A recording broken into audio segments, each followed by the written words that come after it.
Hello, my dear students. Welcome to the 9th session of Human Resource Management. നമ്മൾ 8 session കൊണ്ട് നമ്മളുടെ human resource മാനേജ്മെൻറ്റിൻ്റെ ആദ്യത്തെ module complete ചെയ്തു. ഇന്ന് നമ്മൾ സ്റ്റാർട്ട് ചെയ്യാൻ പോകുന്നത് സെക്കൻഡ് മോഡ്യൂളാണ്. That is procurement of HR. Human റിസോഴ്സിൻ്റെ പ്രൊക്യൂർമെൻറ്റ് എങ്ങനെയാണ്? ഹ്യൂമൻ റിസോഴ്സ് പ്രൊക്യൂർ ചെയ്യാൻ വേണ്ടി ആദ്യം നമ്മൾ ചെയ്യുന്നത് ഏതൊരു ഓർഗനൈസേഷൻ ആയിക്കോട്ടെ, ആദ്യം നമ്മൾ ചെയ്യുന്നത് ഹ്യൂമൻ റിസോഴ്സ് പ്ലാനിംഗ് ആണ്. അപ്പോൾ ഈ ഒരു ചാപ്റ്ററിൽ ആദ്യം തന്നെ നമ്മൾ തുടങ്ങുന്നത് എന്താണ് ഹ്യൂമൻ റിസോഴ്സ് പ്ലാനിങ്, അതിൽ എന്തൊക്കെയാണ് കാര്യങ്ങൾ ചെയ്യുന്നത് എന്നുള്ള കാര്യം വ്യക്തമാക്കിക്കൊണ്ടാണ്. അപ്പോൾ ഹ്യൂമൻ റിസോഴ്സ് പ്ലാനിങ് എന്ന് വെച്ച് കഴിഞ്ഞാൽ നമ്മളുടെ ഓർഗനൈസേഷനിൽ ഇപ്പം നിലവിലുള്ളതിലും ഉപരി ഫ്യൂച്ചറിൽ നമുക്ക് എത്രത്തോളം മാൻ പവർ ആവശ്യമുണ്ട് എന്നുള്ളത് പ്ലാൻ ചെയ്യുന്നതാണ് human resource planning. Human resource planning means planning the future requirement of man power well in advance. അല്ല, പ്ലാനിങ് എന്ന് പറയുമ്പോൾ തന്നെ എന്താണ്, ഫ്യൂച്ചർ കോഴ്സ് ഓഫ് ആക്ഷനാണ് നമ്മൾ പ്ലാൻ ചെയ്യുന്നത്. അപ്പോൾ അതേപോലെ തന്നെ ഓർഗനൈസേഷനിൽ നമുക്ക് ഫ്യൂച്ചറിലേക്ക് ആവശ്യമായിട്ടുള്ള മാൻ പവർ എത്ര വേണം എന്നുള്ളത് നമ്മൾ പ്ലാൻ ചെയ്യുന്നു. നമ്മൾ ഓർഗനൈസേഷൻ എല്ലാ കാര്യങ്ങളും പ്ലാൻ ചെയ്തിട്ടാണ് ചെയ്യുന്നത്. എപ്പോഴും നമ്മൾ ഫ്യൂച്ചർ കോഴ്സ് ഓഫ് ആക്ഷൻസ് ആണ് പ്ലാൻ ചെയ്യുന്നത്, അല്ലേ? Deciding the future course of planning. പ്ലാനിങ്ങിൻ്റെ ഡെഫിനിഷൻ തന്നെ എങ്ങനെയാണ്? Definition of planning is deciding the future course of action in advance. അതാണ് പ്ലാനിങ് എന്ന് പറയുന്നത്. നമ്മുടെ ഹ്യൂമൻ ആക്ടിവിറ്റീസ് എടുത്തു കഴിഞ്ഞാലും നമ്മളുടെ ഓർഗനൈസേഷണൽ ആക്ടിവിറ്റീസ് എടുത്തു കഴിഞ്ഞാലും എല്ലാം പ്ലാനിങ്ങിൻ്റെ ബേസിലാണ് പോകുന്നത്. അപ്പം ഹ്യൂമൻ റിസോഴ്സിനും നമുക്ക് പ്ലാനിങ് ആണ് ചെയ്യുക. അപ്പോൾ ഇങ്ങനെ ഈ ഹ്യൂമൻ റിസോഴ്സ് പ്ലാനിങ് ചെയ്യുന്നത് ഹ്യൂമൻ റിസോഴ്സ് മാനേജേഴ്സാണ്. ഓഫ് കോഴ്സ് അവരെന്താ പ്ലാൻ ചെയ്യുന്നത്? ഏത് ടൈപ്പ് ഓഫ് ആൾക്കാർ, എത്ര എണ്ണം, എത്ര നമ്പേഴ്സിൽ, ഏത് സമയത്ത്, ഏത് പൊസിഷനിലേക്കാണ് വേണ്ടതെന്നുള്ളതാണ് പ്ലാൻ ചെയ്യുക. അതാണ് right type of people in right numbers at right time at right place. അതാണ് അവർ പ്ലാൻ ചെയ്യുന്നത്. ഓക്കെ, അത് മാത്രമല്ല, നമ്മൾ പ്ലാൻ ചെയ്ത് കഴിഞ്ഞ് നമ്മൾ ആ ഹ്യൂമൻ റിസോഴ്സിനെ അക്വയർ ചെയ്ത് കഴിഞ്ഞാൽ നമ്മുടെ ഓർഗനൈസേഷന് അവരെ ആപ്റ്റ് ആക്കണം. അവർക്ക് എത്രത്തോളം സ്കില്ലുണ്ടെങ്കിലും നമ്മളുടെ ഓർഗനൈസേഷൻ ആപ്റ്റ് ആക്കാൻ വേണ്ടിയിട്ട് we will be giving dum training and motivation. അപ്പോൾ അതും നമ്മൾ പ്ലാനിങ്ങിൽ ഉൾപ്പെടുത്തുകയാണ്. അപ്പം ട്രെയിനിങ്ങും മോട്ടിവേഷനും അതിൽ ഉൾപ്പെടുത്തിയിട്ടാണ് അവരുടെ കറക്റ്റ് ടൈപ്പ് ഓഫ് വർക്കിലേക്ക് അവരെ കറക്റ്റ് ടൈമിൽ നമ്മൾ പ്ലേസ് ചെയ്യുന്നത്.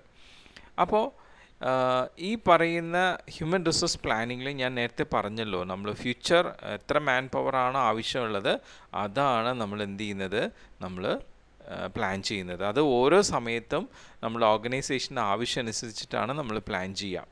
ഓക്കെ, അത് മാത്രമല്ല, നമ്മളിത് പ്ലാൻ ചെയ്ത് കഴിയുമ്പോൾ അവർക്ക് വേണ്ട ട്രെയിനിങ് കാര്യങ്ങളും ഈ പ്ലാനിങ്ങിൽ ഉൾപ്പെടുത്തുന്നുണ്ട്. പിന്നെ അതുകൂടാതെ അവരുടെ പെർഫോമൻസസ് എങ്ങനെ ഇവാലുവേറ്റ് ചെയ്യണം, എങ്ങനെ മോണിറ്റർ ചെയ്യണം, അങ്ങനത്തെ കാര്യങ്ങൾ കൂടി ഹ്യൂമൻ റിസോഴ്സ് പ്ലാനിങ്ങിൽ വരുന്നതാണ്. ഓക്കെ, സോ ആ രീതിയിൽ എത്ര ഹ്യൂമൻ റിസോഴ്സ് വേണം, അവർക്ക് എന്തൊക്കെ ട്രെയിനിങ് പ്രോഗ്രാംസ് കൊടുക്കണം, അവരുടെ പെർഫോമൻസ് എങ്ങനെയാണ് മോണിറ്റർ ചെയ്യേണ്ടത്, അതെങ്ങനെയാണ് ഇവാലുവേറ്റ് ചെയ്യേണ്ടത്, ഇതെല്ലാം ഹ്യൂമൻ റിസോഴ്സ് പ്ലാനിങ്ങിൽ ചെയ്യുന്നതാണ്. അപ്പം നമ്മളുടെ ഇങ്ങനെ പ്ലാൻ ചെയ്യുമ്പോൾ നമ്മളുടെ ഹ്യൂമൻ റിസോഴ്സ് പ്ലാനിങ് കൊണ്ട് ഓർഗനൈസേഷന് കിട്ടുന്ന ഒരു ഗുണം എന്താണെന്ന് വെച്ച് കഴിഞ്ഞാൽ, ഇപ്പോഴത്തെ നമ്മളുടെ കറണ്ട് മാൻ പവർ പൊസിഷനിൽ നിന്നും നമ്മൾ ഫ്യൂച്ചറിൽ നമ്മൾ ഏത് മാൻ പവർ പൊസിഷൻ, നമ്മൾക്ക് ഒരു ഡിസൈഡ് മാൻ പവർ പൊസിഷൻ ഉണ്ട്, ആ പൊസിഷനിലേക്ക് നമുക്ക് എത്താനായിട്ട് പറ്റും. ഓക്കെ, അത് മാത്രമല്ല, നമ്മൾ കറക്റ്റ് നമ്പർ ഓഫ് എംപ്ലോയീസിനെ കറക്റ്റ് ടൈപ്പ്, അവർ ഏത് സ്കില്ലുള്ളവർ, ഏത് എഡ്യൂക്കേഷൻ ക്വാളിഫിക്കേഷൻ ഉള്ളവർ, അവരെ കറക്റ്റ് പ്ലേസിൽ കറക്റ്റ് ടൈമിലായിരിക്കും നമ്മൾ എന്ത് ചെയ്യുന്നത്, പ്ലേസ് ചെയ്യുന്നത്. അപ്പോൾ ഇതുകൊണ്ട് നമ്മുടെ ഓർഗനൈസേഷൻസിനും അതുപോലെ ഇൻഡിവിജ്വൽസിനും ലോങ് ടേം ബെനിഫിറ്റ്സ് ആണ് കിട്ടുന്നത്. ഇനി നെക്സ്റ്റ് നമുക്ക് നോക്കാനുള്ളത് ഹ്യൂമൻ റിസോഴ്സ് പ്ലാനിങ്ങിൻ്റെ ഡെഫിനിഷനാണ്. അതിന് മുമ്പ് ഒരു കാര്യം നമ്മൾ മനസ്സിലാക്കുക, ഈ ഹ്യൂമൻ റിസോഴ്സ് പ്ലാനിംഗ് എന്ന് പറയുന്നത് ഒരു വൺ ടൈം പ്ലാനിംഗ് അല്ല, എപ്പോഴും കണ്ടിന്യൂസ് ആയിട്ട് നമ്മുടെ ഓർഗനൈസേഷനിൽ ഫോം ചെയ്യേണ്ടത് ഒരു ഫംഗ്ഷനാണത്. കാരണം എന്ന് വെച്ച് കഴിഞ്ഞാൽ നമ്മുടെ ഹ്യൂമൻ റിസോഴ്സിന് എപ്പോഴും മാറ്റങ്ങളുണ്ടാവും. ഒന്ന് ആലോചിച്ച് നോക്കൂ, നമ്മളുടെ ഓർഗനൈസേഷനിൽ 10,000-2,000 പേര് ജോലി ചെയ്യുകയാണെങ്കിൽ എല്ലാ കൊല്ലം ഈ പറയുന്ന ജോലിക്കാരെല്ലാം ഒരേ പൊസിഷനിലായിരിക്കില്ല ജോലി ചെയ്യുക. പലരും പ്രൊമോഷൻ നടത്തി ഹയർ ഇതിലേക്ക് പോയിട്ടുണ്ടാവും. അതുപോലെ തന്നെ ചിലപ്പോൾ നമുക്ക് നമ്മുടെ ഓർഗനൈസേഷൻ്റെ വേറെ ബ്രാഞ്ചസ് ഉണ്ടെങ്കിൽ അവിടേക്ക് പോകുന്നുണ്ടാവും. അപ്പോൾ അങ്ങനെ ഈ ഹ്യൂമൻ റിസോഴ്സിൻ്റെ ആ ഒരു കൺസിസ്റ്റൻസിയിൽ നമുക്ക് മാറ്റങ്ങളുണ്ടാവും. ഈ 2000 പേരുണ്ടെങ്കിലും അവർ ചെയ്യുന്ന ജോലികളുടെ വ്യത്യാസം വരും. അപ്പോൾ അങ്ങനെ വ്യത്യാസങ്ങൾ വരുമ്പോൾ ചില റിട്ടയർമെൻ്റ് ആയിട്ട് പോകുന്നുണ്ടാവും. അപ്പോൾ അതിലേക്ക് ചിലപ്പോൾ വേറെ ആളെ പ്രൊമോട്ട് ചെയ്യുന്നുണ്ടാവും, ചിലപ്പോൾ പ്രൊമോട്ട് ചെയ്യാൻ ആളുണ്ടാവില്ല. അപ്പോൾ പുതിയതായിട്ട് ആളെടുക്കേണ്ടതായിട്ട് വരും. ചിലപ്പോൾ ഈ ജോലി വേണ്ടാന്ന് വെച്ച് വേറെ ജോലിയിലേക്ക് പോകുന്നുണ്ട്. അതൊന്നും നമുക്ക് മുൻകൂട്ടി ഫോർകാസ്റ്റ് ചെയ്യാൻ പറ്റില്ല. പക്ഷേ എങ്കിലും നമുക്ക് നെക്സ്റ്റ് ഇയർ ആരൊക്കെയാണ് റിട്ടയർ ചെയ്ത് പോകുന്നത്, നെക്സ്റ്റ് ഇയർ ആർക്കൊക്കെയാണ് പ്രൊമോഷൻ കൊടുക്കേണ്ടത്, അങ്ങനത്തെയുള്ള കാര്യങ്ങളൊക്കെ നമുക്ക് എന്ത് ചെയ്യാൻ പറ്റും, നമുക്ക് മുൻകൂട്ടി ഫോർകാസ്റ്റ് ചെയ്യാനായിട്ട് പറ്റും, മുൻകൂട്ടി കാണാനായിട്ട് പറ്റും. അപ്പോൾ അങ്ങനെ വരുമ്പോൾ അവർ നിലവിലുള്ള പൊസിഷനിലേക്ക് വേറെ ആരെ കയറ്റും, ഇനിയിപ്പോൾ വേറെ പുറത്തുനിന്ന് എടുക്കേണ്ടതുണ്ടോ എന്നുള്ളത് നമ്മൾ ഹ്യൂമൻ റിസോഴ്സ് പ്ലാനിങ്ങിലൂടെയാണ് ചെയ്യുക. അപ്പോൾ അതുകൊണ്ട് human resource planning is A continuous process. ഇത് വൺ ടൈം പ്ലാനിങ് അല്ല, അതാദ്യം മനസ്സിലാക്കാം. അപ്പോൾ ഈ ഹ്യൂമൻ റിസോഴ്സ് പ്ലാനിങ്ങിൻ്റെ ഡെഫിനിഷൻ നമുക്ക് നോക്കുകയാണെങ്കിൽ ഇതിൽ കുറേ കാര്യങ്ങൾ ഡെഫിനിഷനിൽ വരുന്നുണ്ട്. ഇപ്പം നമുക്ക് മനസ്സിലാക്കാൻ വേണ്ടിയിട്ടാണ് ഞാൻ ഓഥറിൻ്റെ പേര് പറയുന്നുണ്ടെങ്കിലും എക്സാമിന് what is human resource planning എന്ന് ചോദിച്ചാൽ നിങ്ങൾക്ക് ആ കൺസെപ്റ്റ് എഴുതിയാൽ മതി. ഓഥറിൻ്റെ പേര് എഴുതണം നിർബന്ധമൊന്നുമില്ല കേട്ടോ. എഴുതിയാൽ നല്ലത്, ഇനി എഴുതിയില്ലെങ്കിലും കുഴപ്പമൊന്നുമില്ല. ഇപ്പോൾ ഇവിടെ നമുക്ക് ഹ്യൂമൻ റിസോഴ്സ് പ്ലാനിങ്ങിന് ഒരു നല്ല ഡെഫിനിഷൻ തന്നിട്ടുള്ളൊരു ഓഥർ എന്ന് പറയുന്നത് വിക്സ്ട്രോം ആണ്. ഇദ്ദേഹം പറഞ്ഞിട്ടുള്ളതെന്ന് വെച്ചാൽ ഹ്യൂമൻ റിസോഴ്സ് പ്ലാനിങ്ങിൽ കുറച്ച് സീരീസ് ഓഫ് ആക്ടിവിറ്റീസ് ഉണ്ടെന്നാണ് പറയുന്നത്. അതിൽ എന്തൊക്കെയാണ് വരുന്നത് വെച്ച് കഴിഞ്ഞാൽ, ഒന്ന് നമ്മൾ forecasting the future man power requirements. അത് ഞാൻ നേരത്തെ പറഞ്ഞ പോലെ നമ്മളുടെ ഓർഗനൈസേഷനിൽ നെക്സ്റ്റ് ടൈമിൽ, നെക്സ്റ്റ് മന്തിൽ അല്ലെങ്കിൽ നെക്സ്റ്റ് ആഫ്റ്റർ 6 months എത്ര പേരാണ് റിട്ടയർഡായി പോകുന്നത്, ഓക്കെ, എത്ര പേർക്ക് പ്രൊമോഷൻ കൊടുക്കേണ്ടി വരുന്നു. അപ്പോൾ അങ്ങനെയൊക്കെയുള്ള കാര്യങ്ങളൊക്കെ നമ്മൾ ഫോർകാസ്റ്റ് ചെയ്യുന്നു. ഓക്കെ, അത് മാത്തമാറ്റിക്കൽ പ്രൊജക്ഷനിലൂടെയാണ് ഓഫ് ട്രെൻഡ്സ് അല്ലേ, mathematical projection of trends in economic environment and development in industry. അപ്പോൾ ആ ഒരു ഫോർകാസ്റ്റിംഗ് ഞാനിപ്പോൾ എക്സിസ്റ്റിംഗ് ഇതിൽ നമുക്ക് എങ്ങനെ വരുന്നു ചേഞ്ച് അത് വെച്ചും ചെയ്യാം. പിന്നെ അതിലുപരി നമ്മളുടെ ബിസിനസ്സിൽ, നമ്മുടെ ഇൻഡസ്ട്രിയിൽ വരുന്ന ഡെവലപ്മെൻറ്റ് അനുസരിച്ച് നമ്മുടെ എക്കോണമിയിൽ എന്തൊക്കെ ചേഞ്ചസ് ആണ് നമ്മൾ ഉദ്ദേശിക്കുന്നത്. ഇപ്പം എന്തായാലും ഓർഗനൈസേഷൻസ് ഇപ്പം ടേൺ ഓവേഴ്സൊക്കെ ഓരോ കൊല്ലം കഴിയുന്തോറും കൂട്ടിയായിരിക്കും വരിക അല്ലേ. അപ്പോൾ ടേൺ ഓവർ കൂടുമ്പോൾ സ്വാഭാവികമായിട്ടും നമുക്ക് പ്രൊഡക്ഷൻസ് കൂട്ടണം, നമ്മളുടെ മാൻ പവർ കൂട്ടണം, എല്ലാം വേണം. അപ്പോൾ ആ രീതിയിൽ അതൊക്കെ വെച്ചിട്ട്, അതാണ് മാത്തമാറ്റിക്കൽ പ്രൊജക്ഷൻസ് എന്ന് പറയുന്നത്. ആ രീതിയിൽ നമുക്ക് എത്രയാണ് ഫ്യൂച്ചർ മാൻ പവർ വേണ്ടതെന്നുള്ളത് നമുക്ക് ഫോർകാസ്റ്റ് ചെയ്യാം. അല്ലെങ്കിൽ judgemental estimates upon the specific future plans of the company. ഇനി കമ്പനിക്ക് എന്തൊക്കെയാണ് ഫ്യൂച്ചർ പ്ലാൻസ് ഉള്ളത് അത് വെച്ചിട്ട്, പിന്നെ ജഡ്ജ്മെൻ്റൽ, അതാണ് ഞാൻ നേരത്തെ പറഞ്ഞ പോലെ പ്രൊമോഷൻസ്, റിട്ടയർമെൻറ്റിനൊക്കെ ബേസ് ചെയ്ത് ഏതൊക്കെ വേക്കൻസീസ് വരുന്നു, അതിലേക്ക് ആരൊക്കെയാണ് നമുക്ക് അപ്പോയിൻറ്റ് ചെയ്യാൻ പറ്റുക എന്നുള്ളത്. അപ്പോൾ അങ്ങനെ ഫോർകാസ്റ്റിംഗ് നമ്മൾ പ്ലാനിങ്ങിൽ ചെയ്യുന്നുണ്ട് ഹ്യൂമൻ റിസോഴ്സ് പ്ലാനിങ്ങിൽ. പിന്നെ രണ്ടാമത്തെ ഒരു കാര്യം എന്ന് വെച്ച് കഴിഞ്ഞാൽ making an inventory of present manpower resources and assessing the extent to which the resources are employed optimally. എപ്പോഴും നമ്മൾ ഹ്യൂമൻ റിസോഴ്സിനെ നമ്മളുടെ ഓർഗനൈസേഷന് വേണ്ടിയിട്ട് എടുക്കുന്നത് അതിൻ്റെ മാൻ പവർ റിസോഴ്സിൽ നിന്നാണ്. മാൻ പവർ റിസോഴ്സ് എന്ന് പറയുമ്പോൾ നമ്മുടെ ഓർഗനൈസേഷനിൽ നമുക്ക് ഏറ്റവും ആദ്യമുള്ള നമ്മുടെ മാൻ പവർ റിസോഴ്സ് എന്ന് പറയുന്നത് നമ്മുടെ എക്സിസ്റ്റിംഗ് മാൻ പവർ തന്നെയാണ്. അപ്പോൾ അവരുടെ തന്നെ നമുക്ക് എങ്ങനെ യൂട്ടിലൈസ് ചെയ്യാം. അപ്പോൾ നോക്കുമ്പോൾ നമ്മുടെ ഓർഗനൈസേഷൻ്റെ എക്സ്പാൻഷനൊക്കെ നോക്കുമ്പോൾ ഇപ്പോൾ എക്സിസ്റ്റിംഗ് ആയിട്ടുള്ള എംപ്ലോയീസിന് തികയില്ല, ഇനി കൂടുതൽ എംപ്ലോയീസിനെ വേണം. അപ്പോൾ പുറത്ത് എവിടെ നിന്നായിരിക്കും നമ്മൾ എടുക്കുന്നത്? നമ്മൾ ഈ പറയുന്ന പ്ലേസ്മെൻറ്റ് സെൽസ് ഉണ്ട്, അവിടെ നിന്നാണോ, അല്ലെങ്കിൽ ഇപ്പോൾ നമുക്ക് ഇൻസ്റ്റിറ്റ്യൂഷൻസിൽ പഠിച്ചിറങ്ങുന്ന കുട്ടികളുണ്ട്, അവിടെ നിന്നാണോ? അങ്ങനെ പല റിസോഴ്സുകളുണ്ട്. അപ്പോൾ ഏതൊക്കെ റിസോഴ്സ് നിന്നാണ് എടുക്കേണ്ടത് അത് കറക്റ്റായിട്ട് നമ്മൾ ആ ഒരു ഇൻവെൻട്രി ഡിസൈഡ് ചെയ്യുന്നതും ഹ്യൂമൻ റിസോഴ്സ് പ്ലാനിങ്ങിലാണ്. പിന്നെ anticipating man power problems by projecting present resources. ഇപ്പോൾ നമ്മളുടെ പ്രസൻ്റ്ലി ഉള്ള നമ്മുടെ മാൻ പവർ അവരെ എന്തൊക്കെ പ്രോബ്ലംസ് ആണ് ഫേസ് ചെയ്യുന്നത്, ഓക്കെ, അപ്പോൾ ഫ്യൂച്ചറിൽ ഇതുപോലെ പ്രോബ്ലം വരുമ്പോൾ എങ്ങനെയായിരിക്കും, അപ്പോൾ നമുക്ക് ഈ പറയുന്ന മാൻ പവർ അത് മതിയാവുമോ, ഇനി കൂടുതൽ വേണ്ടി വരുമോ, ഓക്കെ. അത് ക്വാണ്ടിറ്റേറ്റീവായിട്ടും ക്വാളിറ്റേറ്റീവായിട്ടും മാൻ പവർ ഹ്യൂമൻ റിസോഴ്സ് പ്ലാനിങ്ങിൽ അനലൈസ് ചെയ്യുന്നുണ്ട്. പിന്നെ പ്ലാനിങ് ദ നെസസറി പ്രോഗ്രാംസ്, അതായത് നമ്മളുടെ ഈ പറയുന്ന പ്ലാനിങ് ചെയ്യുമ്പോൾ നമ്മൾ കുറേ കാര്യങ്ങൾ, ആ പുതിയ ആൾക്കാരെ എടുക്കുന്നതിൽ കുറേ കാര്യങ്ങൾ നമ്മൾ ചെയ്യുന്നുണ്ട്. അതിൽ സെലക്ഷൻ നമ്മൾ ചെയ്യുന്നുണ്ടാവും, ട്രെയിനിങ് കൊടുക്കുന്നുണ്ടാവും, ഡെവലപ്മെൻറ്റ്സ് കൊടുക്കുന്നുണ്ടാവും, അതുപോലെ അവരെ utilisation, transfer, promotion, motivation, compensation, ഇതെല്ലാം നമ്മൾ അതിൽ ചെയ്യുന്നതാണ്. അപ്പോൾ ഇതെല്ലാം ഹ്യൂമൻ റിസോഴ്സ് പ്ലാനിങ്ങിൻ്റെ ഭാഗമായി നമ്മൾ ചെയ്യുന്നുണ്ടാവും. ഓക്കെ, സോ ഇതാണ് വിക്സ്ട്രോം പറഞ്ഞിട്ടുള്ള ഒരു ഡെഫിനിഷനിൽ പറഞ്ഞിട്ടുള്ള ഹ്യൂമൻ റിസോഴ്സ് പ്ലാനിങ്ങിൻ്റെ ആക്ടിവിറ്റീസ്, സീരീസ് ഓഫ് ആക്ടിവിറ്റീസ്. ഇനി കോൾമാൻ എന്ന് പറഞ്ഞ വേറൊരു ഓഥർ ഡിഫൈൻ ചെയ്തിട്ടുള്ളതാണ് ഹ്യൂമൻ റിസോഴ്സ് പ്ലാനിംഗ് എന്ന് വെച്ച് കഴിഞ്ഞാൽ ഒരു പ്രക്രിയയാണ്. It is a process of determining manpower requirements, and the means for meeting those requirements in order to carry out the integrated plan of organization. അതായത് ഇത് ഹ്യൂമൻ റിസോഴ്സ് പ്ലാനിംഗ് എന്ന് പറയുന്നത് ഒരു ഇൻറ്റഗ്രേറ്റഡ് പ്ലാൻ ആണ് ശരിക്കും. കാരണം വെച്ച് കഴിഞ്ഞാൽ ഇപ്പോൾ നമ്മുടെ ഓർഗനൈസേഷനിൽ നമുക്ക് ആവശ്യമായിട്ടുള്ള മാൻ പവർ എന്ന് പറഞ്ഞാൽ ഒരു പർട്ടിക്കുലർ ഡിപ്പാർട്ട്മെൻറ്റിൽ മാത്രമായിരിക്കില്ല മാൻ പവർ ആവശ്യമായിട്ട് വരുന്നത്, അല്ലേ? പല ഡിഫറെൻറ്റ് ഡിപ്പാർട്ട്മെൻറ്റ്സിലും എന്താണ് ഈ പറയുന്ന മാൻ പവറിന് ആവശ്യം വരുന്നുണ്ടാവും. അപ്പോൾ ഞാനിപ്പോൾ ഹ്യൂമൻ റിസോഴ്സ് ഡിപ്പാർട്ട്മെൻറ്റിലുള്ള ഹ്യൂമൻ റിസോഴ്സ് മാനേജറാണ്. എനിക്ക് ഈ പറയുന്ന ഫിനാൻസ് ഡിപ്പാർട്ട്മെൻറ്റിൽ ഇനി ഭാവിയിൽ എത്ര പേരെ വേണം എന്നുള്ളത് എനിക്ക് ഇവിടെ നിന്ന് നോക്കിയാൽ ചിലപ്പോൾ അറിയാൻ പറ്റില്ല. അപ്പോൾ അവരത് നോക്കി പറയണം. ഓക്കെ, അതുപോലെ തന്നെ മാർക്കറ്റിങ്ങിൽ, അതുപോലെ തന്നെ പ്രൊഡക്ഷനിൽ. അപ്പോൾ അങ്ങനെ അവരെല്ലാം പറയുന്ന കാര്യങ്ങളെല്ലാം ഇൻറ്റഗ്രേറ്റ് ചെയ്തിട്ടാണ് ഞാൻ മൊത്തത്തിൽ as a human resource manager ഓർഗനൈസേഷൻ്റെ ഹ്യൂമൻ റിസോഴ്സ് പ്ലാനിങ് നടത്തുന്നത്. അതുകൊണ്ടാണ് പറയുന്നത് planning, human resource planning is an integrated plan of the organisation. Okay, so അതൊരു പ്രോസസ്സാണ്. അതിലൂടെ നമ്മൾ എന്ത് ചെയ്യുന്നു, നമ്മളുടെ ഫ്യൂച്ചറിലേക്കുള്ള മാൻ പവർ റിക്വയർമെൻറ്റ്സിനെ നമ്മൾ ഡിറ്റർമിൻ ചെയ്യുകയാണ്, അതിനെ പ്രോപ്പറായിട്ട് നമ്മൾ മീറ്റ് ചെയ്യുന്നു. ഇതാണ് ഹ്യൂമൻ റിസോഴ്സ് പ്ലാനിങ്.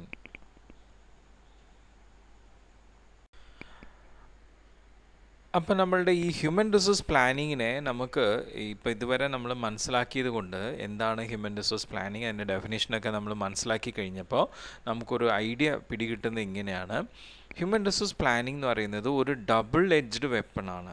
രണ്ട് മുനയുള്ള ഒരു വെപ്പനായിട്ടാണ് കാണുന്നത്. ഒരു പോസിറ്റീവ് മുനയുണ്ട്, അതിന് നെഗറ്റീവായിട്ടുള്ളൊരു മുനയുണ്ട്.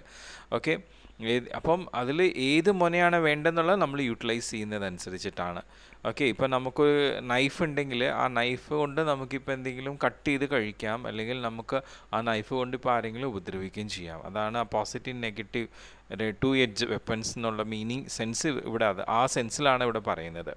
അപ്പോൾ നമ്മൾ നല്ല രീതിയിൽ ഹ്യൂമൻ റിസോഴ്സ് പ്ലാനിങ് ഒക്കെ നമ്മൾ മാക്സിമം യൂസ് ചെയ്യുകയാണെങ്കിൽ നമ്മളുടെ ഹ്യൂമൻ റിസോഴ്സിനെ മാക്സിമം നമുക്ക് യൂട്ടിലൈസ് ചെയ്യാനായിട്ട് പറ്റും ഹ്യൂമൻ റിസോഴ്സ് പ്ലാനിങ് കൊണ്ട്.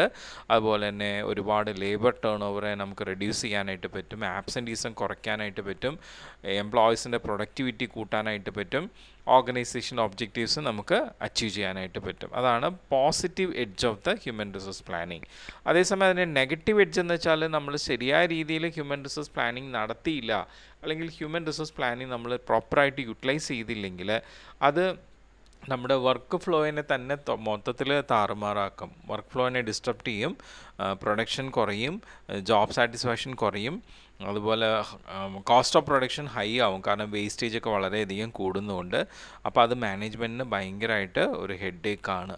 അപ്പോൾ അതുകൊണ്ടൊരു സക്സസ്ഫുൾ ആയിട്ടുള്ള എൻ്റർപ്രൈസസിന് എപ്പോഴും ഹ്യൂമൻ റിസോഴ്സ് പ്ലാനിങ് എന്ന് പറയുന്നത് വളരെ ഇമ്പോർട്ടൻ്റ് ആയിട്ടുള്ളൊരു ഫങ്ഷനാണ്. ഓക്കെ, മനസ്സിലായല്ലോ. ഇനി നമുക്ക് അപ്പോൾ ഹ്യൂമൻ റിസോഴ്സ് പ്ലാനിങ്ങിൻ്റെ ഡെഫിനേഷൻ എന്താണെന്ന് കണ്ടു, അതിൻ്റെ പ്രത്യേകത എന്തൊക്കെയാണെന്ന് കണ്ടു. ഇനി നെക്സ്റ്റ് നമുക്ക് ഹ്യൂമൻ റിസോഴ്സ് പ്ലാനിങ്ങിൻ്റെ ഒബ്ജക്റ്റീവ്സ് എന്താണ്. ഏതൊരു ഓർഗനൈസേഷൻ ആയിക്കോട്ടെ, അത് ചെറുതായിക്കോട്ടെ വലുതായിക്കോട്ടെ, അവിടെ ഹ്യൂമൻ റിസോഴ്സ് പ്ലാനിങ് ചെയ്യുന്നതിൻ്റെ ഉദ്ദേശം എന്തൊക്കെയാണ്. അപ്പം അതിൽ ആദ്യം പറയുന്നത് ensure optimum use of human resource currently employed. ഇപ്പം നമ്മൾ കറൻ്റ്ലി എംപ്ലോയ് ചെയ്തിരിക്കുന്ന എംപ്ലോയീസിനെ ഒപ്റ്റിമം യൂസ് ചെയ്യുക, അവരെ നമുക്ക് മാക്സിമം എങ്ങനെ യൂസ് ചെയ്യാൻ പറ്റും ആ രീതിയിൽ യൂസ് ചെയ്യുക. ദാറ്റ് മീൻസ് അവരുടെ കിട്ടാവുന്ന മാക്സിമം എഫേർട്ടും അവരുടെ കിട്ടാവുന്ന മാക്സിമം എഫിഷ്യൻസിയും വെച്ചുകൊണ്ട് അവരെങ്ങനെ യൂട്ടിലൈസ് ചെയ്യാം. അപ്പോൾ അതിനുവേണ്ടി എന്തൊക്കെ കാര്യങ്ങളാണ് ചെയ്യേണ്ടത്. പിന്നെ avoid balances in the distribution and allocation of human resources. ഓരോ ഡിപ്പാർട്ട്മെൻറ്റിലേക്കും ഓരോ ഫങ്ഷണൽ ഏരിയസിലേക്കും നമ്മൾ പല ടൈപ്പ് എംപ്ലോയീസിനെ നമ്മൾ അവിടെ അലോട്ട് ചെയ്യുന്നുണ്ടാവും, അല്ലേ, ഡിസ്ട്രിബ്യൂട്ട് ചെയ്യുന്നുണ്ടാവും. അത് കറക്റ്റ് ബാലൻസിലായിരിക്കണം. ഓവർ ആവാനും പാടില്ല, എന്നാൽ കുറഞ്ഞു പോകാനും പാടില്ല, ഇല്ലേ. ഇപ്പോൾ ചില സ്ഥലത്ത് 10 പേര് ജോലി ചെയ്യുന്ന സ്ഥലത്ത് 8 പേരുള്ളൂന്നുണ്ടെങ്കിൽ it is difficult for them, അല്ലേ. ഞാൻ നേരത്തെ ഒരു കൺസെപ്റ്റ് പറഞ്ഞിരുന്നു, നമ്മളുടെ ഓർഗനൈസേഷനിലൊക്കെ മാൻ പവർ അവേഴ്സ് അനുസരിച്ചിട്ടാണ് ആൾക്കാരെ ഡെസിഗ്നേറ്റ് ചെയ്യുന്നത്. അപ്പോൾ ഒരു ദിവസം ഇപ്പം നമുക്ക് ഒരു എംപ്ലോയി വർക്ക് ചെയ്യുന്നത് സിമ്പിൾ ഒരു ലോജിക്കാണ് ഞാൻ പറയുന്നത്. ഒരു ദിവസം ഒരു എംപ്ലോയി വർക്ക് ചെയ്യുന്നത് 8 അവേഴ്സാണെന്ന് വിചാരിക്കുക. ആ ഓർഗനൈസേഷനിൽ ഇപ്പം നമുക്ക് 80 അവേഴ്സ്, ഒരു ദിവസം 80 അവേഴ്സ് 80 മാൻ പവർ അവേഴ്സിൻ്റെ വർക്ക് ചെയ്യണമെങ്കിൽ സ്വാഭാവികമായിട്ടും നമുക്ക് 10 ലേബേഴ്സാണ് വേണ്ടത് അല്ലേ. 10 ലേബേഴ്സ് 8 മണിക്കൂർ ജോലി ചെയ്താൽ 80 മാൻ പവർ അവേഴ്സിൻ്റെ ജോലി കംപ്ലീറ്റ് ആവും. അപ്പോൾ അതാണ്, അപ്പോൾ ആ balance, correct distribution, correct allocation അവിടെ കറക്റ്റ് ആയിരിക്കണം. അതും നമ്മളുടെ ഹ്യൂമൻ റിസോഴ്സ് പ്ലാനിങ്ങിൻ്റെ ഒബ്ജക്റ്റീവാണ്. പിന്നെ access or forecast future skills requirements, അതായത് നമ്മളുടെ ഇപ്പോഴത്തെ മാൻ പവറിൽ ഇനി ഫ്യൂച്ചറിൽ എന്ത് സ്കില്ലാണ് അവർക്ക് നമ്മൾ കൂടുതൽ കൊടുക്കേണ്ടത്, അത് നമ്മൾ ഫോർകാസ്റ്റ് ചെയ്യുന്നത് മാൻ പവർ പ്ലാനിങ്ങിൻ്റെ ഒരു ലക്ഷ്യമാണ്. പിന്നെ നമ്മളുടെ ഈ പറയുന്ന മാൻ പവർ അവർ യൂസ് ചെയ്യുന്ന റിസോഴ്സുകൾ അല്ലേ, നമ്മളുടെ കമ്പനി, നമ്മുടെ ഓർഗനൈസേഷൻ്റെ റിസോഴ്സുകളൊക്കെ അവരാണ് യൂസ് ചെയ്യുന്നത്. അപ്പോൾ അവർക്ക് ആവശ്യമായിട്ടുള്ള റിസോഴ്സുകൾ അവർക്ക് പ്രൊവൈഡ് ചെയ്ത് കൊടുക്കുകയും അതുമാത്രമല്ല ആ റിസോഴ്സുകൾ പ്രോപ്പറായിട്ട് അവർ യൂട്ടിലൈസ് ചെയ്യാനുള്ള ഒരു കൺട്രോൾ മെഷേഴ്സ്, അതിലധികം വേസ്റ്റേജ് ഇല്ലാതെ കറക്റ്റായിട്ട് യൂസ് ചെയ്യാനുള്ള കൺട്രോൾ മെഷേഴ്സും ഈ ഹ്യൂമൻ റിസോഴ്സ് പ്ലാനിങ് പ്രൊവൈഡ് ചെയ്യുന്നുണ്ട്. പിന്നെ നമ്മളുടെ ഹ്യൂമൻ റിസോഴ്സിൻ്റെ കോസ്റ്റ് ആസ്പെക്റ്റ് അതും കൺട്രോൾ ചെയ്യുന്നുണ്ട്. കാരണം നമ്മൾ റിക്രൂട്ട് ചെയ്യുമ്പോഴും അതുപോലെ എംപ്ലോയീസിൻ്റെ ട്രെയിനിങ് കൊടുക്കുമ്പോഴും അവരെ ഡെവലപ്മെൻറ്റ് പ്രോഗ്രാംസ് ഓർഗനൈസ് ചെയ്യുമ്പോഴൊക്കെ അതിലൊക്കെ കോസ്റ്റ് വരുന്നുണ്ട് അല്ലേ. അപ്പോൾ ആ കോസ്റ്റുകളൊക്കെ നമുക്ക് എങ്ങനെ കൺട്രോൾ ചെയ്യാം, അതിനെക്കുറിച്ചും നമ്മുടെ ഹ്യൂമൻ റിസോഴ്സ് പ്ലാനിങ്ങിൻ്റെ ലക്ഷ്യത്തിൽ ഒബ്ജക്റ്റീവിൽ ഉൾപ്പെടുത്തിയിരിക്കുകയാണ്. സോ ദാറ്റ് നമ്മൾ ഹ്യൂമൻ റിസോഴ്സ് പ്ലാനിങ് നടത്തിയത് കൊണ്ട് ഓർഗനൈസേഷന് ഒരു നഷ്ടം വരാൻ പാടില്ല. പിന്നെ നമ്മളുടെ എംപ്ലോയീസിൻ്റെ അവരുടെ സ്കിൽ ഇമ്പ്രൂവ്മെൻ്റ് അനുസരിച്ച്, അവരുടെ എഫിഷ്യൻസി ഇമ്പ്രൂവ്മെൻ്റ് അനുസരിച്ച് അവർക്ക് വേണ്ട ട്രാൻസ്ഫർ പ്രൊമോഷൻ പോളിസീസും ഹ്യൂമൻ റിസോഴ്സ് പ്ലാനിങ് ആണ് ഫോം ചെയ്യുന്നത്. എന്ത് പോളിസിയുടെ ബേസിലാണ് ഒരു എംപ്ലോയിനെ ട്രാൻസ്ഫർ ചെയ്യേണ്ടത്, പ്രൊമോട്ട് ചെയ്യേണ്ടത് എന്നുള്ള കാര്യങ്ങളൊക്കെ HRP ആണ് ഡിസൈഡ് ചെയ്യുന്നത്. ഇപ്പം നമ്മൾ ഹ്യൂമൻ റിസോഴ്സ് പ്ലാനിങ് എന്താണ്, അതിൻ്റെ ഡെഫിനിഷൻ എന്താണ്, ഒബ്ജക്റ്റീവ്സ് എന്താണെന്ന് കണ്ടു. ഇനി നെക്സ്റ്റ് നമുക്ക് നോക്കാനുള്ളത് the importance of human resource planning. Okay, so നമ്മളിങ്ങനെ ഈ ഹ്യൂമൻ റിസോഴ്സ് മാനേജ്മെൻറ്റ് കൺസെപ്റ്റ്സൊക്കെ നമ്മൾ പഠിക്കുമ്പോൾ നമുക്ക് മൈൻഡിൽ ഇമാജിൻ ചെയ്യാൻ പറ്റണം ഈ കൺസെപ്റ്റ്സൊക്കെ. അതാണ് ഇതിൻ്റെ ഒരു പ്രത്യേകത എന്ന് പറയുന്നത്. തിയറി പേപ്പർ വെറുതെ പഠിച്ചെഴുതി പാസ്സാവുന്നതിലുപരി നമുക്ക് ഇമാജിൻ ചെയ്യാനായിട്ട് പറ്റണം. So if you are getting that image means നിങ്ങൾക്ക് ആ ഒരു സബ്ജക്റ്റ് ഇൻട്രസ്റ്റ് ആവും. അങ്ങനെ നമ്മൾ ഇമാജിൻ ചെയ്യാനായിട്ട് ശ്രമിക്കുക. ഓക്കെ, സോ ഇവിടെ പറയുന്നത് human resource planning is A sub system of total organisation planning. ഓർഗനൈസേഷനിൽ കുറേ പ്ലാനിങ്സ് ഉണ്ടാവും, അതിൻ്റെ ഒരു സബ് സിസ്റ്റമാണ്, അതിൽ ഉൾപ്പെടുന്ന ഒരു സബ് സിസ്റ്റം പ്ലാനിങ് ആണ് ഹ്യൂമൻ റിസോഴ്സ് പ്ലാനിങ്. എന്താണ് അങ്ങനെ പറയാൻ കാരണം വെച്ച് കഴിഞ്ഞാൽ, നമ്മുടെ ഓർഗനൈസേഷൻ പ്ലാനിങ്ങിൽ നമ്മൾ മെയിനായിട്ടും എന്താ ചെയ്യുന്നത്, നമ്മുടെ ഓർഗനൈസേഷൻ്റെ ഒബ്ജക്റ്റീവ്സ് ഫ്യൂച്ചറിൽ അച്ചീവ് ചെയ്യാനായിട്ട് വേണ്ട മാനേജറൽ ആക്ടിവിറ്റീസാണ് പ്ലാൻ ചെയ്യുക. ഓക്കെ, സോ ആ മാനേജറൽ ആക്ടിവിറ്റീസിന് അനുസൃതമായിട്ടുള്ള ഹ്യൂമൻ റിസോഴ്സ് പ്ലാനിങ് ആയിരിക്കും നമ്മൾ ചെയ്യുക. അപ്പോൾ അതുകൊണ്ടാണ് ഹ്യൂമൻ റിസോഴ്സ് പ്ലാനിങ് ഓർഗനൈസേഷൻ പ്ലാനിങ്ങിൻ്റെ ഒരു സബ് സിസ്റ്റം ആയിട്ട് പറയുന്നത്. ഓക്കെ, ഇനി എന്തൊക്കെയാണ് അതിൻ്റെ മേജർ റോൾസ്, അത് പ്ലാൻ ചെയ്യുന്നതിലുള്ള മേജർ റോൾസ് എന്തൊക്കെയാണ്, ഓർഗനൈസേഷനെ മൊത്തത്തിൽ സഹായിക്കുന്ന രീതിയിൽ എങ്ങനെയൊക്കെയാണെന്നുള്ളത് നമുക്ക് നോക്കാം. ആദ്യം എന്താണ് ഫ്യൂച്ചർ പേഴ്സണൽ നീഡ്സ്. എപ്പോഴും നമ്മുടെ ഹ്യൂമൻ റിസോഴ്സ് പ്ലാനിങ്ങിൽ ഇപ്പോഴുള്ള നമ്മുടെ നിലവിലുള്ള എക്സിസ്റ്റിംഗ് മാൻ പവർ എന്ന് പറയുന്നത് നമ്മൾ ഇതിനു മുമ്പ് പ്ലാൻ ചെയ്ത് ഫോം ചെയ്തിട്ടുള്ളതാണ്. അപ്പോൾ അവരെ ഇനി നമുക്ക് മെയിൻറ്റെയിൻ ചെയ്യാനും അവർക്ക് വേണ്ട ട്രെയിനിങ്ങും ഡെവലപ്മെൻറ്റ്സ് ഒക്കെ കൊടുത്താൽ മതി. അതുമാത്രം ഒതുങ്ങിയിട്ട് കാര്യമില്ല. ഇനി ഫ്യൂച്ചറിൽ ആരൊക്കെ എത്രയൊക്കെ പേര് വേണം, ഇങ്ങനെയൊക്കെ വേണം എന്നുള്ളതും കൂടി നമ്മൾ എപ്പോഴും തീരുമാനിക്കണ്ടേ. അപ്പോൾ ആ രീതിയിലാണ് ഫ്യൂച്ചർ പേഴ്സണൽ നീഡ്സ് നമ്മൾ ഹ്യൂമൻ റിസോഴ്സ് പ്ലാനിങ്ങിലൂടെ ചെയ്യുന്നത്. അപ്പം ആ രീതിയിൽ നമ്മൾ ചെയ്യുമ്പോൾ ഒരു ഓർഗനൈസേഷൻ ഈ ഹ്യൂമൻ റിസോഴ്സ് ബേസ് ചെയ്തിട്ട് രണ്ട് പ്രോബ്ലംസ് ഫേസ് ചെയ്യാറുണ്ട്. ഒന്ന്, ചിലപ്പോൾ സർപ്ലസ് ആയിട്ടുള്ള ഹ്യൂമൻ റിസോഴ്സ് ഉണ്ടാവാം, അല്ലെങ്കിൽ ചിലപ്പോൾ ഹ്യൂമൻ റിസോഴ്സിൻ്റെ ഡെഫിഷ്യൻസി ഉണ്ടാവാം. ഇപ്പോൾ ഈ രണ്ട് പ്രോബ്ലം ഹ്യൂമൻ റിസോഴ്സിൽ ഫേസ് ചെയ്യുന്നുണ്ടെങ്കിൽ ഒരു കാര്യം മനസ്സിലാക്കുക, ആ ഓർഗനൈസേഷനിൽ ഹ്യൂമൻ റിസോഴ്സ് പ്ലാനിങ് പ്രോപ്പർ അല്ല. ഓക്കെ, ഒരിക്കലും ഹ്യൂമൻ റിസോഴ്സ് പ്ലാനിങ് നല്ലതാണെങ്കിൽ ആ ഓർഗനൈസേഷനിൽ സർപ്ലസ് ആയിട്ടുള്ള ഹ്യൂമൻ റിസോഴ്സും ഉണ്ടാവില്ല, ഡെഫിഷ്യൻസി ഓഫ് ഹ്യൂമൻ റിസോഴ്സും ഉണ്ടാവില്ല. അപ്പോൾ ആദ്യമേ തന്നെ നമ്മൾ മനസ്സിലാക്കുക, ഏതെങ്കിലും ഒരു ഓർഗനൈസേഷനിൽ നമ്മൾ മനസ്സിലാക്കുകയാണ് ആ ഓർഗനൈസേഷനിൽ എംപ്ലോയീസിൻ്റെ എണ്ണം കൂടുതലാണ്, അല്ലെങ്കിൽ ആ ഓർഗനൈസേഷനിൽ വേണ്ടത്ര എംപ്ലോയീസ് ഇല്ല എന്ന് പറഞ്ഞു കഴിഞ്ഞാൽ ഓട്ടോമാറ്റിക്കലി നമ്മുടെ മൈൻഡിലേക്ക് വരേണ്ട ഒരു ഐഡിയ എന്താണ്? ആ ഓർഗനൈസേഷനിലെ ഹ്യൂമൻ റിസോഴ്സ് പ്ലാനിങ് പ്രോപ്പർ അല്ല. കാരണം ഹ്യൂമൻ റിസോഴ്സ് പ്ലാനിങ് ആണ് ഇത്തരത്തിലുള്ള ആ ഒരു സർപ്ലസിനെയും ഡെഫിഷ്യൻസിനെയും ഇല്ലാതാക്കുന്നത്. ഓക്കെ, സോ എപ്പോഴും ഒരു ബാലൻസ്ഡ് മാൻ പവറിനെ നമുക്ക് മെയിൻറ്റെയിൻ ചെയ്യാനായിട്ട് ഹ്യൂമൻ റിസോഴ്സ് പ്ലാനിങ് ആവശ്യമാണ്. ഓക്കെ, സോ ഇപ്പോൾ പല പബ്ലിക് സെക്ടർ എൻ്റർപ്രൈസസിലും ഈ 1980-കൾ വരെ കാലഘട്ടങ്ങൾ വരെ അവർ ഇങ്ങനെ ഉല്ലസിച്ചിട്ടാണ് ഈ പറയുന്ന എംപ്ലോയീസിനെ റിക്രൂട്ട് ചെയ്തുകൊണ്ടിരുന്നത്.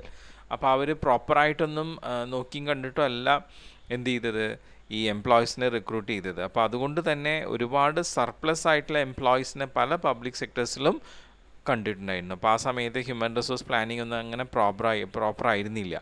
അപ്പം ഇങ്ങനെയുള്ള എക്സസ് സ്റ്റാഫുകൾ വന്നപ്പോൾ അതൊരു വലിയ പ്രോബ്ലമായി. ഈവൻ പ്രൈവറ്റ് സെക്ടേഴ്സിലും അങ്ങനെ ഉണ്ടായിരുന്നു. അപ്പോൾ അതുകൊണ്ട് പ്രൈവറ്റ് സെക്ടേഴ്സൊക്കെ പിന്നീട് അഭയം പ്രാപിച്ചത് VRSലായിരുന്നു. എക്സസ് ആയിട്ടുള്ള എംപ്ലോയീസിനെ കുറയ്ക്കാൻ വേണ്ടിയിട്ട് റിട്ടയർമെൻറ്റിലേക്ക് എത്തുന്ന ആൾക്കാരെ പെട്ടെന്ന് തന്നെ VRS എടുത്ത് അവരെ എന്ത് ചെയ്തു, അവർ വിട്ടിട്ട് ആ പൊസിഷനിലേക്ക് ആൾക്കാരെ പ്രൊമോട്ട് ചെയ്ത് അങ്ങനെ ബാലൻസ് ചെയ്യിക്കാനായിട്ട് നോക്കുന്നുണ്ടായിരുന്നു. എന്തായാലും നല്ലൊരു ഇഫക്റ്റീവ് ഹ്യൂമൻ റിസോഴ്സ് പ്ലാനിങ് ഒരു ഓർഗനൈസേഷനിൽ ഉണ്ടെങ്കിൽ അതുകൊണ്ട് ആ ഓർഗനൈസേഷന് നല്ല ഒരു സക്സീഡിങ് നമ്മളുടെ ഇനി പിന്തുടരാവുന്ന നല്ലൊരു പ്ലാനാണ് ഫോം ചെയ്യാനായിട്ട് പറ്റുന്നത്. ഈ ഹ്യൂമൻ റിസോഴ്സ് പ്ലാനിംഗ് എന്ന് പറയുന്നത് ശരിക്കും നമ്മുടെ സ്ട്രാറ്റജിക് പ്ലാനിങ്ങിൻ്റെ ഒരു ഭാഗമാണ്. നമ്മൾ നേരത്തെ പറഞ്ഞു ഓർഗനൈസേഷൻ പ്ലാനിങ്ങിൻ്റെ ഒരു സബ് സിസ്റ്റമാണ് ഹ്യൂമൻ റിസോഴ്സ് പ്ലാനിങ്. അതുപോലെ തന്നെ ഓർഗനൈസേഷനിൽ നമ്മൾ സ്ട്രാറ്റജിക് പ്ലാനിങ് നടത്തുന്നുണ്ട്. സ്ട്രാറ്റജിക് പ്ലാനിങ് എന്ന് വെച്ചാൽ സ്പെസിഫിക് ആയിട്ടുള്ള പ്ലാൻസ്, ചില പ്രത്യേക സാഹചര്യത്തിൽ നമുക്ക് ഇമ്മീഡിയറ്റ് ആയിട്ട് ചെയ്യുന്ന പ്ലാൻസാണ് സ്ട്രാറ്റജിക് പ്ലാൻസ്. അപ്പോൾ അങ്ങനെയുള്ള സ്ട്രാറ്റജിക് പ്ലാനിങ്ങിനെ വളരെയധികം ഹെൽപ്പ് ചെയ്യുന്നതാണ് ഈ പറയുന്ന ഹ്യൂമൻ റിസോഴ്സ് പ്ലാനിങ്. അതെന്താ കാരണം വെച്ച് കഴിഞ്ഞാൽ ഇപ്പോൾ പെട്ടെന്ന് നമ്മളൊരു സ്പെസിഫിക് ആയിട്ടുള്ള പ്ലാൻ ചെയ്യുമ്പോൾ ആ പ്ലാൻസൊക്കെ നടപ്പിലാക്കാൻ നമുക്ക് ഹ്യൂമൻ റിസോഴ്സ് ആവശ്യമുണ്ട്. അപ്പോൾ ഹ്യൂമൻ റിസോഴ്സ് പ്ലാനിങ് ആണ് അതിനെ സഹായിക്കുക. ഇത് ഇന്നൊരു സ്ട്രാറ്റജി ഫോം ചെയ്തിട്ടുണ്ട്, അപ്പോൾ ഇപ്പോൾ നമ്മളുടെ ഹ്യൂമൻ റിസോഴ്സ് ഇപ്പോൾ ഉള്ളത് അതിന് നമുക്ക് പറ്റുമോ, ആ ഒരു സ്ട്രാറ്റജി ആ സ്ട്രാറ്റജിക് പ്ലാൻ നടപ്പിലാക്കാനായിട്ട് അവരെ കൊണ്ട് പറ്റുമോ, അവരെ കൊണ്ട് സാധിക്കുമോ, അവർ മതിയാവുമോ എന്നുള്ള കാര്യങ്ങൾ ഹ്യൂമൻ റിസോഴ്സ് പ്ലാനിങ് ആധികാരികമായി നോക്കിയിട്ട് അതിന് വേണ്ട ഹ്യൂമൻ റിസോഴ്സിനെ പ്രൊവൈഡ് ചെയ്യുന്നുണ്ടാവും. ഓക്കെ, സോ അതുകൊണ്ടാണ് പറയുന്നത് ഹ്യൂമൻ റിസോഴ്സ് പ്ലാനിങ് സ്ട്രാറ്റജിക് പ്ലാനിങ്ങിൻ്റെ ഒരു ഭാഗമാണെന്നുള്ളത്. ഓക്കെ, പിന്നെ അതുപോലെ തന്നെ നമ്മൾ റിസോഴ്സ് അലോക്കേറ്റ് ചെയ്യുന്ന സമയത്ത് നമ്മുടെ ഓർഗനൈസേഷൻ സ്ട്രക്ചർ അതിൻ്റെ കാര്യങ്ങളൊക്കെ ബേസ് ചെയ്ത് നമ്മളുടെ എങ്ങനെയാണ് ഈ പറയുന്ന ഹ്യൂമൻ റിസോഴ്സിനെ ആ റിസോഴ്സ് അലൊക്കേഷന് ആപ്റ്റായിട്ട് കൊടുക്കേണ്ടതെന്നുള്ളതും ഹ്യൂമൻ റിസോഴ്സ് പ്ലാനിങ് ആണ് ചെയ്യുന്നത്. പലപ്പോഴും സ്ട്രാറ്റജിക് പ്ലാനിങ്ങിൽ ഈ പറയുന്ന ഒരു ഹ്യൂമൻ റിസോഴ്സ് ഒരു വലിയ ഇഷ്യൂ ആയിട്ട് തന്നെയാണ് ഫോം ചെയ്യാറ്. ഓക്കെ, അപ്പോൾ അതിന് നമുക്ക് നല്ലൊരു പ്രതിവിധി പ്രദാനം ചെയ്യുന്നത് നമ്മുടെ ഹ്യൂമൻ റിസോഴ്സ് പ്ലാനിങ് തന്നെയാണ്. അപ്പോൾ അതുകൊണ്ടാണ് സ്ട്രാറ്റജിക് പ്ലാനിങ്ങിൻ്റെ ഒരു ഭാഗമാണ് ഹ്യൂമൻ റിസോഴ്സ് എന്ന് പറയുന്നത്. പിന്നെ ക്രിയേറ്റിംഗ് ഹൈലി ടാലൻറ്റഡ് പേഴ്സണൽ, എപ്പോഴും നമ്മളുടെ എക്സിസ്റ്റിംഗ് ആയിട്ടുള്ള മാൻ പവർ ആയാലും ശരി, പുറത്തുനിന്ന് നമ്മൾ എടുക്കുന്ന പുതിയ മാൻ പവർ ആയാലും ശരി, നമുക്ക് വേണ്ട സ്കിൽഡ് ആയിട്ടുള്ള ആൾക്കാരെ ആയിരിക്കും നമ്മൾ എപ്പോഴും എടുക്കുക. ഏത് സ്കില്ല് ആവശ്യമുണ്ടോ ആ സ്കിൽ റിലേറ്റഡ് ആയിട്ടുള്ള ക്വാളിഫിക്കേഷനും എക്സ്പീരിയൻസുള്ള ആൾക്കാരായിരിക്കും നമ്മൾ ഹ്യൂമൻ റിസോഴ്സ് പ്ലാനിങ്ങിലൂടെ എടുക്കുക. അപ്പോൾ അത് നമുക്ക് സാധ്യമാക്കുന്നതും ഹ്യൂമൻ റിസോഴ്സ് പ്ലാനിങ് ആണ്. അപ്പോൾ അതാ പറയുന്നത്, നമ്മളുടെ ഇപ്പം ഇന്ത്യയിലാണെങ്കിൽ തന്നെയും ഒരുപാട് എഡ്യൂക്കേറ്റഡ് ആയിട്ടുള്ള അൺഎംപ്ലോയിഡ് ആയിട്ടുള്ള ആൾക്കാരുണ്ട്. പക്ഷേ ഇവരെയൊക്കെ നമ്മുടെ ഓർഗനൈസേഷനിൽ ഒരു എംപ്ലോയി ആയിട്ട് എടുക്കേണ്ട അന്തിമ തീരുമാനം ഹ്യൂമൻ റിസോഴ്സ് മാനേജറുടെ കയ്യിലാണ്. അപ്പോൾ റൈറ്റ് ആയിട്ടുള്ള പേഴ്സണെ റൈറ്റ് ആയിട്ടുള്ള ടൈമിൽ റൈറ്റ് സ്കില്ലോട് കൂടി എടുക്കുന്നത് ഇങ്ങനെയാണ്. പല ക്യാമ്പസ് ഇൻ്റർവ്യൂവിലൊക്കെ പോയിട്ട് അവർ ആ പേഴ്സണെ ഐഡൻറ്റിഫൈ ചെയ്ത് അവരെടുക്കുന്നു. ഓക്കെ, സോ ഈവൻ ഇപ്പം നമ്മളുടെ ഓർഗനൈസേഷൻ്റെ ഉള്ളിലായാലും ഇപ്പോഴുള്ള എക്സിസ്റ്റിംഗ് ആയിട്ടുള്ള എംപ്ലോയീസ് വളരെ ഹോപ്പ്ഫുള്ളായിട്ട് ജോബ് ചെയ്യുമ്പോഴും ഫ്രീക്വൻ്റ് ആയിട്ട് ഒരുപാട് ഷോർട്ടേജ് നമ്മുടെ ഓർഗനൈസേഷൻ്റെ ഉള്ളിൽ ഉണ്ടാവും. അപ്പോൾ അതിനെയൊക്കെ പ്രോപ്പറായിട്ട് ഡെവലപ്പ് ചെയ്യാനായിട്ട് നമ്മുടെ HRP തന്നെയാണ് ഹെൽപ്പ് ചെയ്യുന്നത്. അപ്പോൾ എപ്പോഴും സ്കിൽ ഡെവലപ്മെൻറ്റ് അത് ഒരു പ്രോബ്ലം ആവാതിരിക്കാനായിട്ട് HRPയിൽ ഇപ്പോൾ എക്സിസ്റ്റിംഗ് മാൻ പവറിന് അതിനുള്ള ഡെവലപ്മെൻറ്റ് പ്രോഗ്രാംസും അതുപോലെ തന്നെ നമുക്ക് അത് അല്ലാതെ ഓൾറെഡി ആ സ്കില്ലുള്ള ആൾക്കാരെ നമുക്ക് പുറമെ നിന്ന് എടുക്കാനുമായിട്ട് HRP ആണ് സഹായിക്കുന്നത്. ഓക്കെ.